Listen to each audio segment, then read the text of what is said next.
7:39, ya lo habíamos anunciado, se encuentra con nosotros María Luisa Fornara, representante de UNICEF en nuestro país, para poner en contexto estas crudas cifras que ayer nos revelaban los medios de comunicación. 76% de las víctimas de violación sexual son menores de edad. ¿Cómo está, María Luisa? Muy buenos días y gracias por acompañarnos. Muchas gracias por la invitación.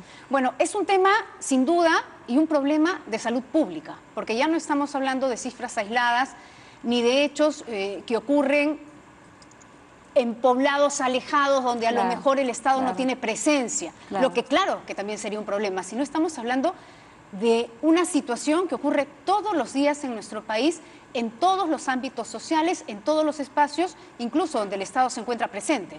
Absolutamente. Tenemos cifras que son muy alarmantes. Hay cifras del Ministerio de Salud que son muy alarmantes. En el 2017 el CIS nos dice que hay alrededor de 1.700 partes de niñas menores de 15 años. Tenemos alrededor de 18.000 partos de adolescentes entre 15 y 17 años. Son cifras muy alarmantes. Sabemos que la mayoría de los partos de adolescentes, en particular cuando tengan debajo de 15 años, son fruto de violencia sexual. Así es, usted lo ha mencionado y estas son cifras del Ministerio de Salud. El 60% de embarazos en menores de 12 a 16 años de edad son consecuencia de violaciones sexuales. Estamos hablando de una importantísima población infantil, además que nace en este contexto tan difícil, ¿verdad? Y posiblemente además de poca atención. Sí, y no es solamente la violencia sexual, ahora estamos hablando bastante de violencia sexual, pero también hay violencia que no son sexuales, son violencia física. Abbiamo encuestas del ENARES del 2015 que nos dice que hay alrededor del 70-80% de adolescentes y niños que dicen que han sufrido una vez de violencia física. Así, no es solamente la violencia sexual, pero también la violencia física, a la cual tenemos también que enfrentarnos. Y que se pasa por alto, ¿verdad? Sí, ahí creo que hay mucho que hacer, no solo a nivel de respuesta, como sabemos ya hay una instancia que se ha puesto en marcha desde esta semana para luchar contra la violencia, pero mucho también a nivel de prevención. Claro, y porque además la violencia física casi siempre está relacionada con la violencia sexual. Si me permite además, estas cifras, estas corresponden a octubre del año pasado. Son cifras también del Centro de Emergencia Mujer, del Ministerio de la Mujer, que señalan que 356 niños menores de 5 años fueron violados. En ese periodo del 2017, 356 criaturas de 0 a 5 años eran violadas, y sobre eso, María Luisa, UNICEF está promocionando un video que además no solamente pone en contexto esta situación, sino que debería llevar a la reflexión de los padres de familia. Si me permite, vamos a compartir. Claro, con gusto.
Que esto nos deja con la garganta absolutamente quebrada, porque uno puede reconocer la vulnerabilidad de los niños, ¿verdad? Y la confianza que pueden tener los padres cuando se encuentran en un contexto seguro.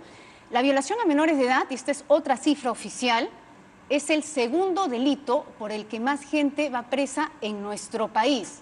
Cifras actualizadas del Instituto Nacional Penitenciario. Estamos hablando, María Luisa, de depredadores sexuales que están sueltos por doquier en nuestro país, y por eso es tan importante la concientización de los padres de familia, de los tutores, de los profesores, de todos los que podemos estar involucrados en la sociedad para poder custodiar, cuidar a estos pequeños. Sí, es exactamente como estás diciendo. Hay mucho que hacer en prevención, hay mucho que hacer en promoción de estilos de crianza positivo, hay mucho que hacer también en temas de empoderamientos de los niños. Eso vídeo nos demuestra cómo es importante también hablar con los niños, estar muy cerca de los niños, decir a los niños que no es bien que alguien, por ejemplo, se acerca de ti o que te puede tocar tu órgano genital. Tener una cercanía muy fuerte con los niños, pero ahí veo que hay bastante que hacer también con los padres. Así es, porque además el 40% de los agresores sexuales son parte del entorno. Sí. O son los padres, sí, o los padrastros, o el hermano mayor, sí, o el primo, o el tío, o un vecino. Gente que puede generar confianza en un pequeño y sobre el cual el niño puede decir, bueno, a lo mejor es normal, porque es mi tío, porque es mi padre. ¿Cómo abordar este tema? Porque lo que hay que decirle a los niños, y esto habrá gente que diga, bueno, ¿y qué clase de adultos serán estas criaturas que les van a decir tenle miedo a todo el mundo? Pero lo cierto es que hay que hablarles. Claro. La mayoría de la violencia sucede en los hogares, en las escuelas, que son los lugares donde los niños normalmente tienen que ser protegidos.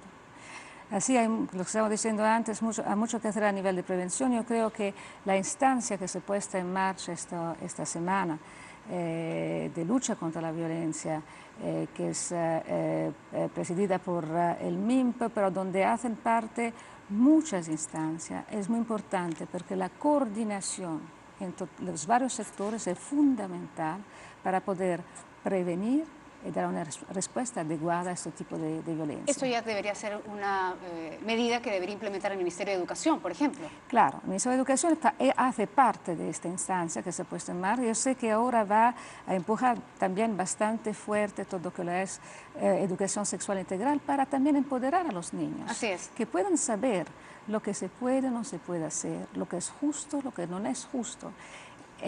Esto video nos informa y nos dice que tenemos que hacer eso. Todavía hay un entredicho en nuestra legislación y una gran polémica en el Congreso con respecto a cómo abordar el tema de la sexualidad en los niños.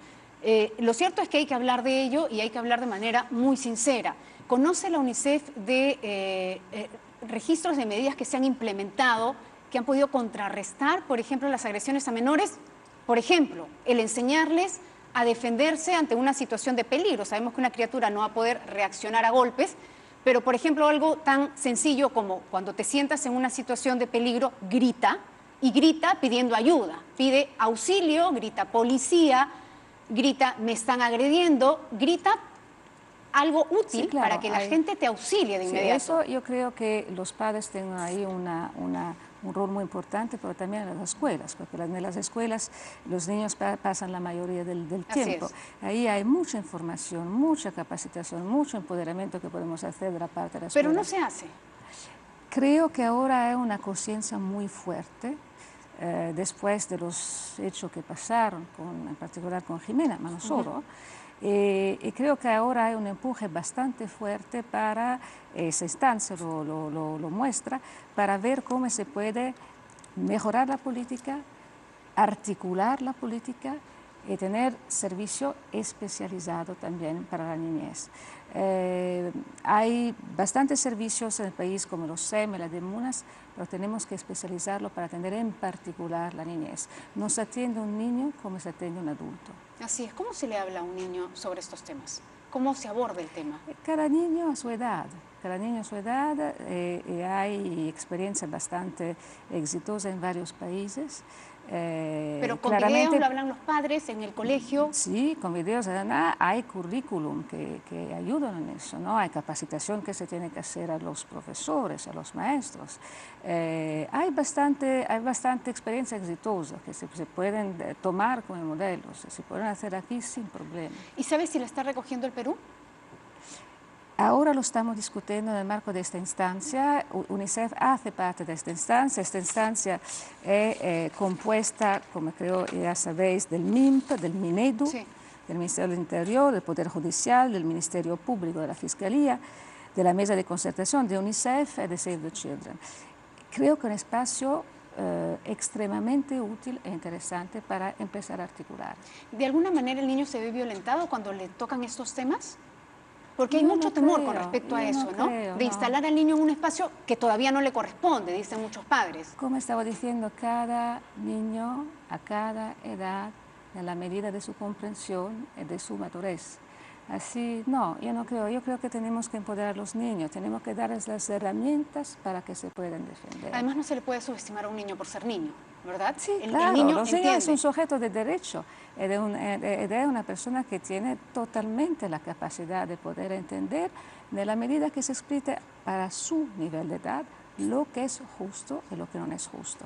¿Qué se ha hecho en otros países para disminuir estas cifras tan alarmantes? Endurecer las penas, entendemos que no tendría un gran resultado porque aquí ya se puede aplicar la cadena perpetua en estos casos. Sí, se tiene que aplicar la ley, se tiene que evitar la impunidad.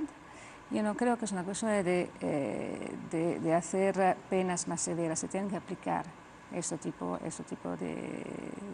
La ley que está vigente. La ley que está vigente es ya bastante punitiva. Por ejemplo, la pena de muerte. ¿Ha logrado revertir estas cifras en otros países? La pena de muerte no logra revertir. Nosotros, claramente, como en Naciones Unidas, claramente nos hemos por la pena de muerte y no ha sido exitosa. Si nosotros garantizamos la impunidad, en el sentido que cada caso es seguido bien desde que ocurre hasta la sentencia, y se evita la impunidad, eso es suficiente.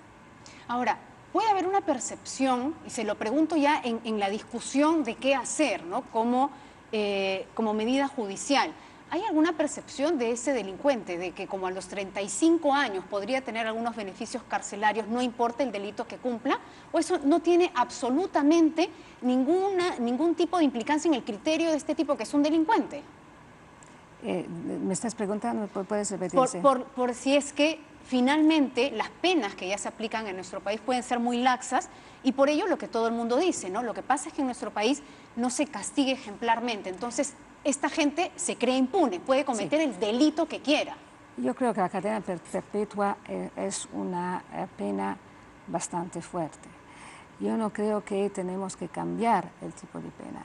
El problema que hay, tenemos que asegurar que todos los casos sean señalados, que todos los casos lleguen prontamente, en un tiempo corto, a pasar en juicio y que una pena sea dada. Si hacemos esto, no hay ninguna necesidad de cambiar las leyes. Tendremos que comenzar desde la comisaría. En el caso de la niña Jimena, los padres se acercaron una hora después que esta pequeña debió haber llegado a su vivienda. Los padres van a la comisaría, en la comisaría no le brindan información, les hacen perder el tiempo tan útil en una situación tan delicada y les dicen, ella no vino.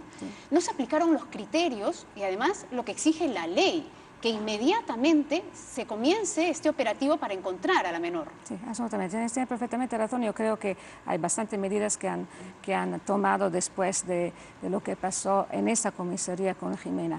Eso hace parte también de mucha capacitación que tenemos que hacer con la policía sobre los derechos de los niños, sobre cómo se tiene que enfrentar este tipo de denuncia. Y cómo tenemos que movernos muy pronto, porque si nos movemos pronto, cuando tenemos casos de alerta de niños que han desaparecido, podemos hacer más. Mucha gente se ha preguntado cómo esta niña se subió a la bicicleta de este depredador sexual. Lo primero es que no se le puede culpar a la víctima de nada, se trata de una criatura. Lo segundo es que es muy sencillo que un niño confíe en un adulto. Vamos a compartir con ustedes otro de los videos que hemos recogido, un video que se ha vuelto viral en las redes sociales y que muestra lo fácil en que un adulto puede convencer a un niño de irse con él. Hello. Hi, nice to meet you. My name's Joe. I'm filming a social experiment. Now, how many times a day do you tell your kid not to talk to strangers? I tell my kid every day. All right. So if I go over to your kid right now, will he or she talk to me or run away? I'm pretty sure she's not going to talk to you, but try. All right. Which one's your kid? I'm going to put it to the test. I'm going to go over there with the puppy. She's right there. She's right over there? And then she's going Jackie. All right. I'm going to go over there and I'm going to talk to her as a stranger. All right? Hi. Hi. Look at the puppy. Puppy. Look at the puppy. Like the puppy? Yeah. Can you guess what her name is? Duncan. Duncan? You were close. Her name's Donuts. I got some more puppies. Want to go see the other puppies? Yeah. All right, let's go. Come on. Right over here. Give me a hand. How often do you tell your kid not to talk to strangers? Every day. Every day? So if I go over to your kid, will he or she talk to me or run back to you? Probably run back to me. All right, which one's your kid? Do you want me to put it to the test? Oh, sure. He's over there playing. Right over there? So if I go over with the puppy, he'll run back to you before talking to me. Probably, yeah. All right. Hey, you like puppies? I got a puppy. Guess what the puppy's name is? Donuts. Yeah. You like puppies, right? Want to go see the other puppies? I got a bunch of them. You want to go? All right, let's go. Un ejercicio preparado, era un ejercicio real que se hacía en un parque público en el cual esta persona intentaba decirle a los padres de familia, mira qué fácil es llevarme a tu hijo, solo con un cachorro. Hablemos, María Luisa, de las medidas de prevención, porque es muy fácil que esto ocurra. No me quiero olvidar de este tremendo caso que ocurría en Huánuco, cuando un brigadier de la Policía Nacional era acusado de violar a por lo menos 100 menores de edad. ¿Por qué? Porque estos pequeños lo veían como autoridad, lo veían como una persona de confianza y luego del abuso lo veían con miedo. Y este sujeto les amenazaba diciéndoles, si tú me denuncias yo mato a tus padres o los meto a la cárcel. Entonces estamos hablando de personas que permanentemente están cerca a sus víctimas. Claro, claro. ¿Cómo prevenimos esto? Es lo que estaban diciendo antes. Hay un esfuerzo muy grande que tenemos que hacer de empoderamiento a los niños. Y lo que estaban diciendo también es que en este caso era una persona de la policía, claramente de autoridad. Eso es muy difícil de enfrentar por un niño. Pero la mayoría de la violencia es en el hogar o en la cercanía de los niños. Y ahí el empoderamiento de los niños es muy importante. Y hay varias medidas que se pueden tomar. Lo que estábamos diciendo antes es cómo se pueden capacitar a los niños para saber lo que es justo, lo que no es justo, para que tengan una sensación de la propiedad de su propio cuerpo. Y también para que se puedan acercar lo más rápido posible a personas que él decide que son de confianza para poder dar las alarmas necesarias. Ahora, lo cierto es que nos faltan herramientas para comunicar y para hablar de estos temas. Es muy difícil enfrentar esta conversación con menores de edad sin sentir que estamos invadiendo un poquito más allá su espacio. ¿Es correcto decirles, acaso, cualquier situación que te haga sentir incómodo no está bien? Entonces ven y dímela. Claro, claro. ¿Es una buena manera de ingresar al tema? Sí, es una buena manera de ingresar al tema, pero yo creo mucho también en el tipo de educación que se da a los niños desde los hogares y desde la escuela. Claramente lo que no te hace sentir bien no está bien, pero el niño tiene que saber ponderar lo que es bueno, lo que es malo. Y ahí tenemos una responsabilidad muy fuerte.